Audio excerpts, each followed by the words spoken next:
TDP రెండో జాబితా విడుదలైన నేపథ్యంలో పలు సెగ్మెంట్లలో ఆందోళనలు మొదలయ్యాయి. పవన్ కళ్యాణ్ పోటీ చేసే పిఠాపురంలో టీడీపీ శ్రేణుల నిరసనలు తారాస్థాయికి చేరాయి. ఇక పెనమలూరులో పార్టీ ఇన్ఛార్జ్ బోడే ప్రసాద్కు సీటు లేదని టీడీపీ నాయకత్వం సమాచారం ఇవ్వడంతో అసంతృప్తి రాజుకుంటోంది. మరోవైపు బోడేకు సీటు లేదని తెలిసి పార్టీ కార్యాలయంలో పెట్రోల్ పోసుకుని ఆత్మహత్య యత్నం చేశాడు.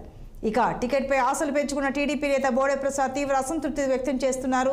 టికెట్ వస్తుందని ఎంతో ఉత్సాహంగా ఎదురు చూశానని, కానీ టికెట్ లేదని చెప్పడంతో నిజంగా ఎంతో బాధగా ఉందన్నారు.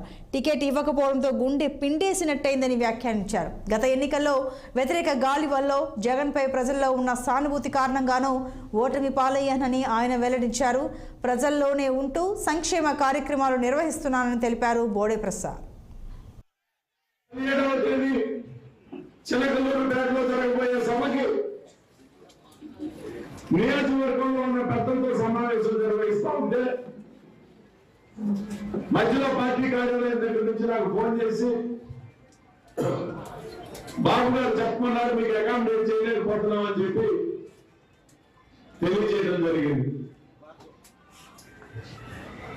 నేను ఒకటే అడుగుతా ఉన్నా, ఈ 4.5 సంవత్సరాల్లో